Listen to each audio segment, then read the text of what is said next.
আসসালামু আলাইকুম। Hello everyone, কেমন আছেন সবাই? আশা করি ভালো আছেন। আলহামদুলিল্লাহ, আমিও ভালো আছি। আমি রান্নার জন্য সব কিছু গুছিয়ে নিচ্ছি। এখানে হচ্ছে বাঁধাকপি কুচি করে ধুয়ে পানি ঝরিয়ে রেখেছি। আর হচ্ছে এখানে তাপসী মাছ কেটে ধুয়ে হলুদ লবণ মাখিয়ে রেখেছি। এখানে এটা কি মাছ আমি চিনি না। এই মাছটা হচ্ছে সামুদ্রিক মাছ।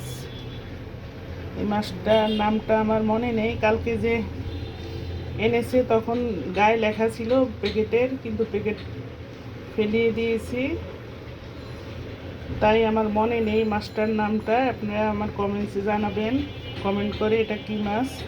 আর এটা হচ্ছে তাপসী মাছ। সব মাছগুলো কেটে ধুয়ে পরিষ্কার করে আমি হলুদ লবণ মাখিয়ে রেখেছি। এটা হচ্ছে শাক, পালং শাক। এই শাকটা আমি চিংড়ি মাছ দিয়ে ভাজি করব, আর এই মাছ রান্না করে নিব আলাদা করে, দু রকমের মাছ। আর বাঁধাকপি ও চিংড়ি মাছ দিয়ে আমি ভাজি করে নিব। এখন রান্নাটা বসিয়ে দিব। চুলায় কড়াই বসিয়ে দিয়েছি, সাথে থাকুন দেখ।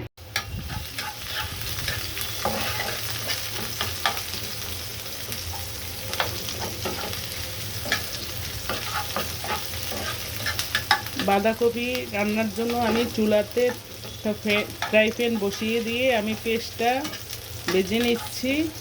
পেঁয়াজটা ভাজা নেওয়া হলে তারপরে হচ্ছে এখানে আমি চিংড়ি মাছগুলো আগে কষিয়ে রেখেছি বাঁধাকপির সাথে দেওয়ার জন্য। পেঁয়াজের পরিমাণটা আমি চিংড়ি মাছের সাথে বেশি দিছি, এখানে পেঁয়াজটা একটু কমিয়ে দিচ্ছি। এখন হচ্ছে আমি বাঁধাকপিগুলো দিয়ে দিচ্ছি লবণ।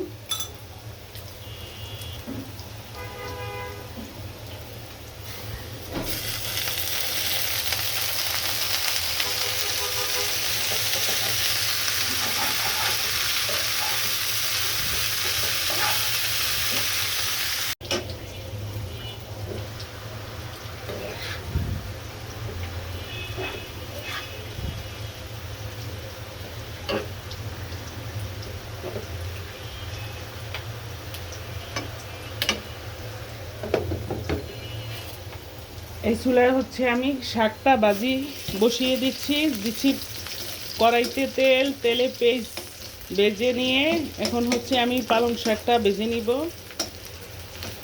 পেঁয়াজ রসুন হালকা ব্রেস্তা করে নিয়ে হচ্ছে পালং শাকটা আমি ভেজে নিব।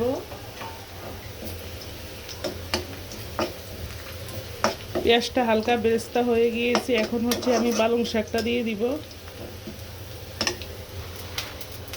দেখছি শাকে দিচ্ছি লবণ, অল্প করে লবণ দিচ্ছি স্বাদ অনুযায়ী।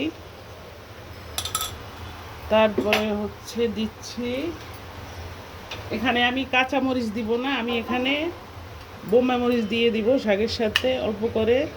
বোম্বাই মরিচটা দিলে হয় কি ফ্লেভারটাও সুন্দর আসে এবং খেতেও অনেক মজা লাগে।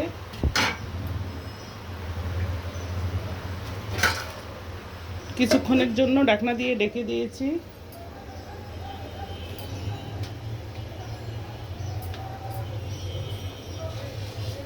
চুলায় হচ্ছে সেই বাঁধাকপিটা, আমি বাঁধাকপির সাথে চিংড়ি মাছ দিব। চিংড়ি মাছটা আগে কষিয়ে উঠিয়ে রেখেছি, এখন হচ্ছে চিংড়ি মাছটা দিয়ে দিব। আরও কিছুক্ষণ পরে চিংড়ি মাছটা দিব। আমার চিংড়ি মাছটা আগেই রান্না করা ছিল, ওখান থেকে আমি একটু মাছ দিয়ে দিব।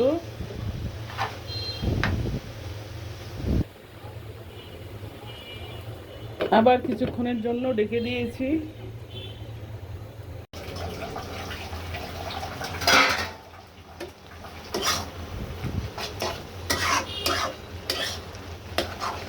শাকের থেকে কত পানি বের হয়েছে দেখেন, অনেক পানি। আমি অনেকক্ষণ ধরে শাকটা জড়িয়ে রেখেছি পানি ঝরার জন্য, তারপরেও কত পানি বের হচ্ছে। আর বোম্বাই মরিচটা দেওয়ার পরে না সুন্দর একটা ফ্লেভার বের হচ্ছে, গ্রান একদম। মরিচটাও অনেক সুন্দর একটা গ্রান আছে।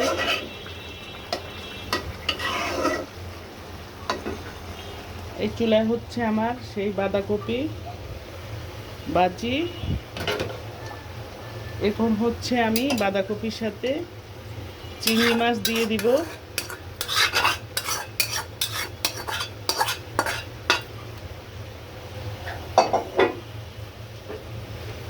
আমি একটা মাছ দিয়েই কপিটা রান্না করে দিব। মাছটা অনেক বড়, বেশি মাছ দিব না, কারণ চিংড়ি মাছ খাওয়া এমনি ক্ষতিকর। কালকে অনেকগুলা বুনা করে একদম অনেক মাছ রান্না হয়েছে এবং খেয়ে নিয়েছি সবাই, যার কারণে আজকে আর বেশি মাছ দিব না। চিংড়ি মাছের তো ক্ষতি করে।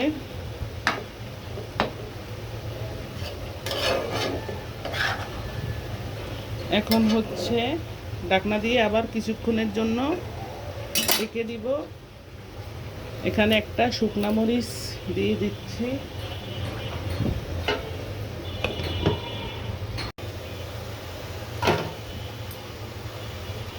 কিছুক্ষণ পরে আমি নামাবার আগ দিয়ে ধনিয়া পাতা দিয়ে দিচ্ছি। বাঁধাকপির সাথে ধনিয়া পাতাটা দিলে খেতে দুর্দান্ত মজা হয়, সুন্দর একটা ফ্লেভার আসে, অনেক মজা খেতে। তারপরে হচ্ছে আমি একটু বোম্বাই মরিচ দিয়ে দিচ্ছি। আমি কাঁচা মরিচ দেই নাই, বোম্বাই মরিচটা দিচ্ছি ফ্লেভারের জন্য, সুন্দর একটা ফ্লেভার।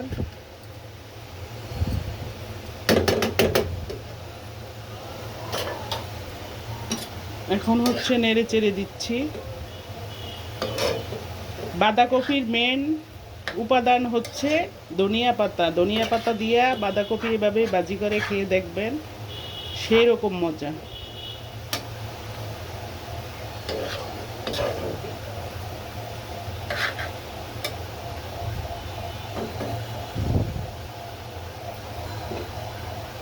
আবারও কিছুক্ষণের জন্য ঢাকনা দিয়ে ঢেকে দিয়েছি। এখন হচ্ছে এখানে শাকভাজিটা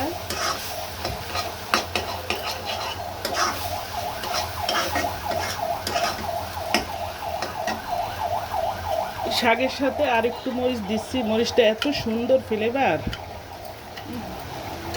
সুন্দর একটা ফ্লেভার বের হচ্ছে।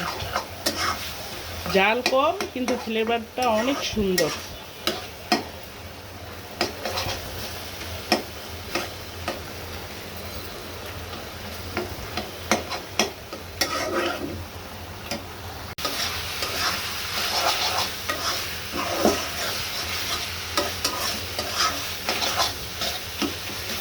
এইভাবে পালং শাক ভাজি করলে, আমি শুকনা মরিচও ভেঙে দিয়েছি পালং শাকের সাথে, একটা শুকনা মরিচ দিয়ে দিচ্ছি।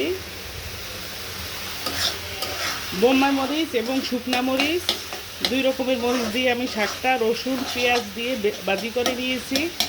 এইভাবে ভাজি করে খেয়ে দেখবেন, এইভাবে ভাজি করলে খেলেও অনেক মজা লাগে, দুর্দান্ত মজা। তারপরে হচ্ছে রান্না করে খেলেও অনেক মজা। শোল মাছ দিয়ে চিংড়ি মাছ দিয়ে রান্না করলে তাও খেতে ভীষণ মজা লাগে। আমি আজকে ভাজি করে নিচ্ছি, আজকে আমি রান্না করি নেই, মানে শাকটা ভেজে এভাবেই ভাতের সাথে খেলে অনেক মজা লাগবে, তাই ভাজি করে নিয়েছি। চুলাটা বন্ধ করে দিচ্ছি।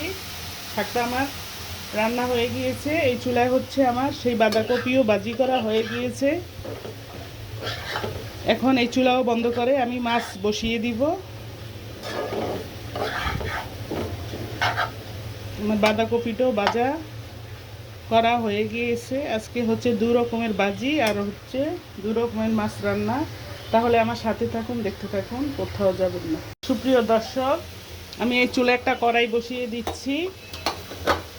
আমি এখানে হচ্ছে মাছ রান্না করব, তাপসী মাছ। দিচ্ছি মশলা, আদা রসুন পেঁয়াজ বাটা, সামান্য একটু জিরা বাটা দিচ্ছি, লবণ, একটু পানি দিয়ে দিচ্ছি, তা না হলে মশলাটা পুড়ে যাবে। এখানে হচ্ছে দিচ্ছি তেল।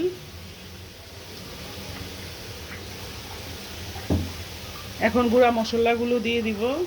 এখানে হলুদের গুঁড়া দিচ্ছি অল্প করে, তারপরে হচ্ছে সামান্য একটু ধনিয়ার গুঁড়া দিচ্ছি, মরিচের গুঁড়া,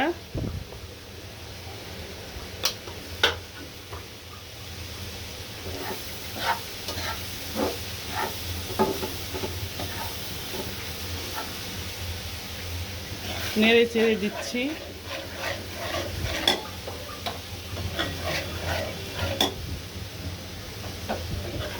মশলাটা সুন্দর করে কষিয়ে নিয়ে হচ্ছে মাছগুলো দিয়ে দিব। সুপ্রিয় দর্শক, আমার মশলাটা কষানো হয়ে গিয়েছে, দেখেন উপরে তেলটা বেশি এসেছে। এখন হচ্ছে আমি এখানে তাপসী মাছগুলো দিয়ে দিব। এই মাছটা খেতে না দুর্দান্ত মজা। এটা হচ্ছে নদীর মাছ। এটাকে অনেকে চুড়া মাছও বলে, অনেকে তাপসী মাছ বলে।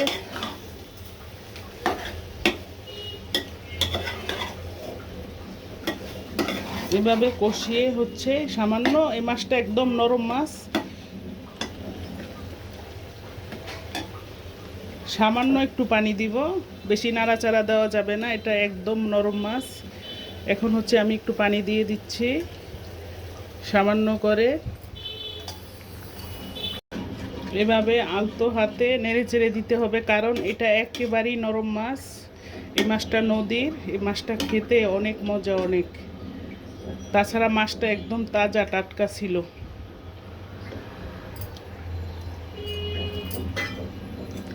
আরও একটু লবণ লাগবে।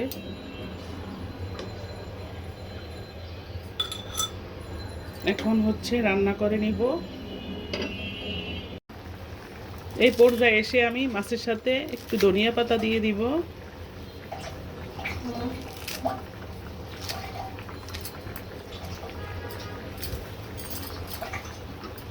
এখন হচ্ছে একটু নেড়ে চেড়ে দিব, আলতো হাতে নেড়ে চেড়ে দিতে হবে। এই মাছটা একদমই নরম।